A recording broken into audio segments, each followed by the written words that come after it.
Hello friends, आशा करता हूँ आप सब अच्छे होंगे। हमने पिछले वीडियो में पार्ट 1 को डिस्कस कर लिया था, जिसमें सेक्शन 4 तक हमने पढ़ लिया है।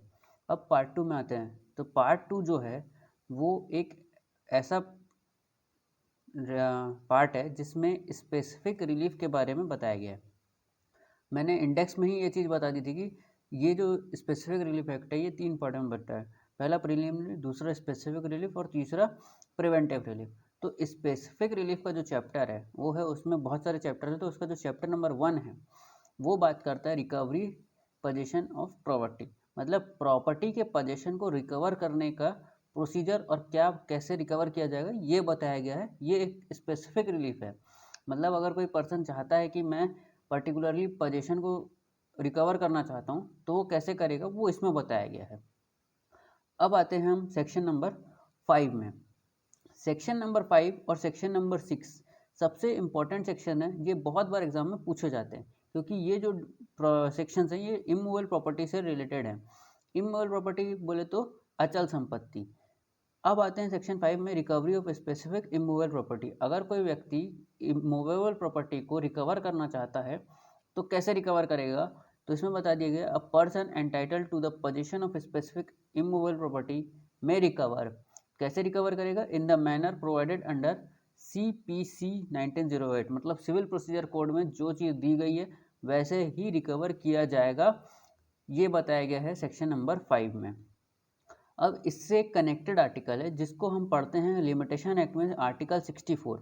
आर्टिकल 64 ये बोलता है कि अगर पोजीशन ऑफ इमूवेबल प्रॉपर्टी का अगर कोई वाद लाना चाहता है, अगर कोई प्रॉपर्टी के लिए, इमूवेबल प्रॉपर्टी के पोजीशन के लिए वाद ला रहा है, सूट ला रहा है, जो बेस्ड है प्रीवियस पोजीशन पे, टाइटल पे बेस्ड नहीं होना चाहिए। टाइटल के अगर बेस्ड की बात होगी तो वो आर्टिकल 65 बात करता है, लेकिन यहाँ पे बात हो रही है 64 की।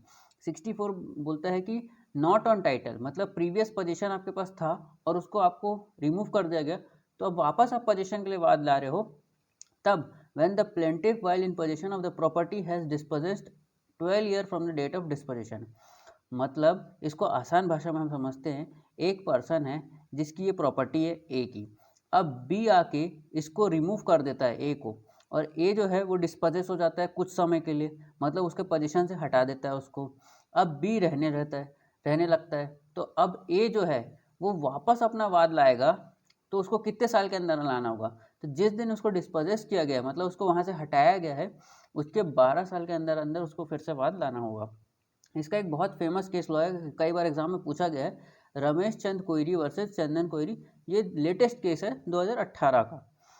अब हम बात करते हैं सेक्शन नंबर 6 की। सेक्शन नंबर 6 बात करता है sued by person dispossessed of immovable property.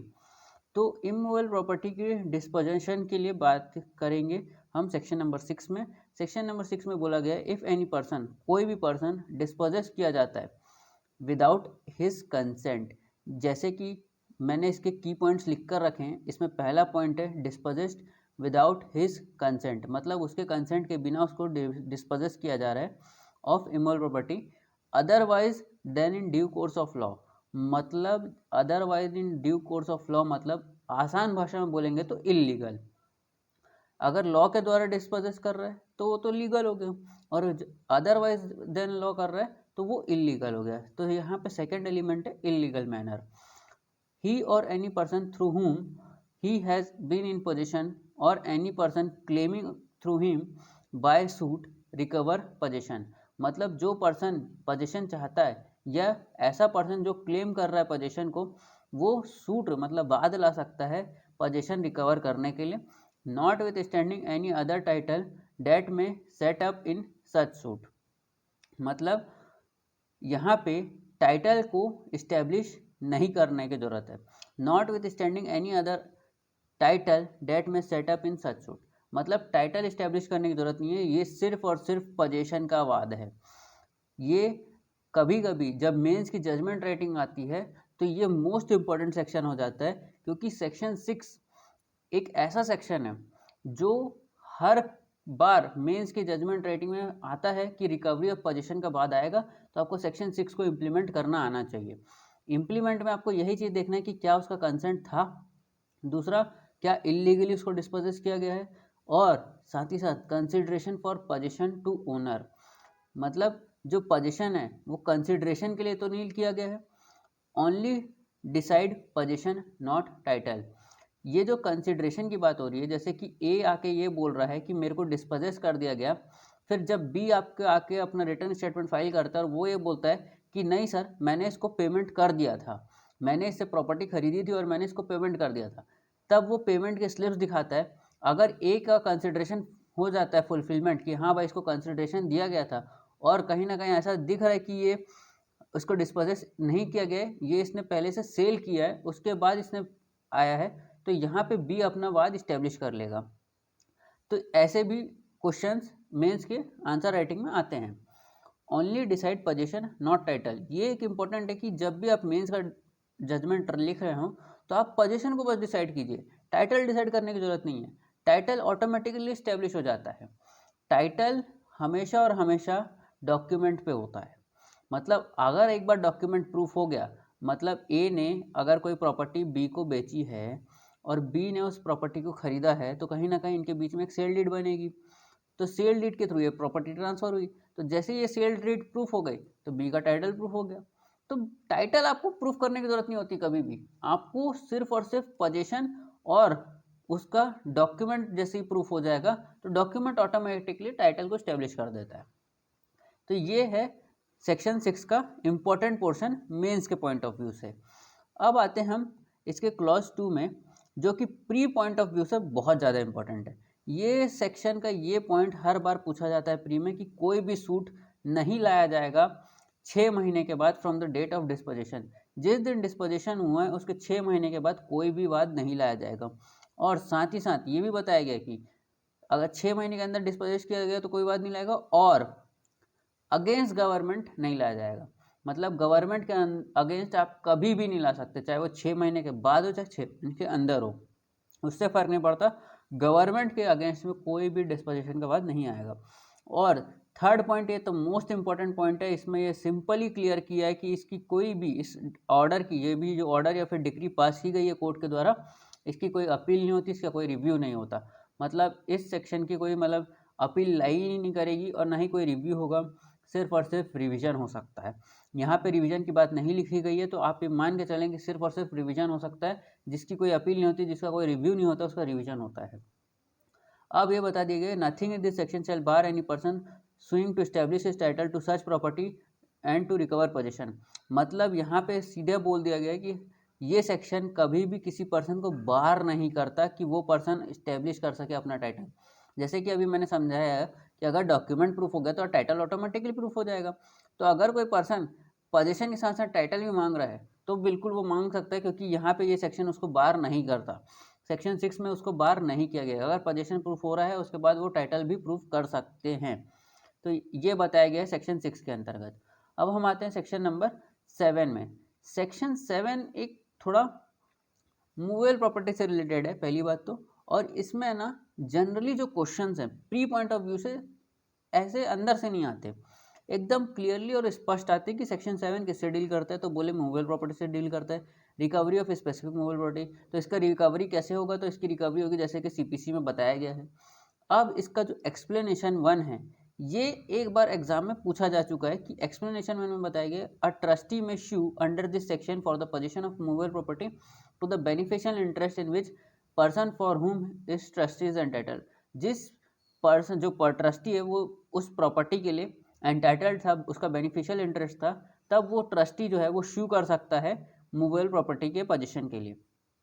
तो यहाँ पे क्वेश्चन बस इतना आया था कि एक्सप्लेनेशन 1 किससे डील करता है, तो वो ट्रस्टी से डील करता है, और एक्सप्लेनेशन 2 जो है वो स्पेशल और temporary right to the present possession of movable property is sufficient to support a suit under this section. यहाँ पे सिंपल ये बोल दिया गया, अगर किसी के पास स्पेशल या फिर टेम्पररी राइट भी है प्रेजेंट पोजीशन का मूवेबल प्रॉपर्टी का, तो वो अपने सूट को सपोर्ट करने के लिए उसको यूज़ कर सकता है। तो यहाँ पे आपको सिर्फ और सिर्फ की पॉइंट याद रखना है, पहला तो एक्सप्लेनेशन 1 का ट्रस्टी और एक्सप्लेनेशन 2 का स्पेशल और टेम्पररी राइट, ट्रस्टी और स्पेशल और टेम्पररी राइट, इतना याद है तो आपका प्री पॉइंट ऑफ व्यू से आपको कोई भी दिक्कत इसमें नहीं आएगी सेक्शन 7 में। अब हम आते हैं सेक्शन नंबर 8 में। सेक्शन नंबर 8 जो है वो डिस्कस करता है liability of person in possession not as owner, ऐसे पर्सन के पोजीशन में है जो कि ओनर नहीं है। To which to deliver to person entitle to immediate possession, मतलब वो उस ऐसे पर्सन के पोजीशन में जो ओनर नहीं है और उस पर्सन को डिलीवरी करने की बात करता है जो कि वो जो पर्सन उस के पोजीशन के लिए एंटाइटल्ड है। तो यहाँ पे बहुत क्लियरली बोला है कि जो थर्ड पर्सन है, थर्ड पर्सन के अगेंस्ट में वाद आएगा। सेक्शन 8 कभी भी ओनर के अगेंस्ट में आ ही नहीं सकता। ये क्वेश्चन आप हमेशा दिमाग में रखिएगा, क्योंकि यहाँ पे सिंपल बोला है कि जो पर्सन पोजीशन में है वो ओनर नहीं है। अगर वो ओनर होता तो वो वाद ही क्यों लाएगा? किसी भी कोई ओनर के जो जब आप किसी प्रॉपर्टी के मालिक हो तो आपके खिलाफ में थोड़ा ना कोई वाद आएगा कि आप दूसरे को पोजीशन दीजिए। तो यहाँ पे जो सेक्शन 8 है वो यही बोलता है कि थर्ड पर्सन के खिलाफ में वाद आ रहा है और ऐसा पर्सन ला रहा है जो कि एंटाइटल्ड है पोजीशन के लिए। अब वो ओनर भी हो सकता है, इसमें ओनर इंक्लूडेड भी है। अब आते हैं हम सेक्शन के अंदर में, तो इसका जो पॉइंट है बोलते हैं any person having the possession और कंट्रोल और of a particular article of movable property of which he is not an owner may be compelled specifically to deliver person entitled to its immediate possession, मतलब उस person को compel किया जा सकता है कि वो डिलीवर करे पोजीशन को जो कि उस पर्सन जो भी पर्सन एंटाइटल्ड है उसके पोजीशन के लिए, उस प्रॉपर्टी के। तो इसमें जो ए पॉइंट है वो ये बोलता है कि when the thing claimed is held by the defendant as trustee or agent, तो यहाँ पे ये बताया गया है कि किसके किसके फॉलोइंग केसेस के हिसाब से किसके किसके खिलाफ में वाद आ सकता है।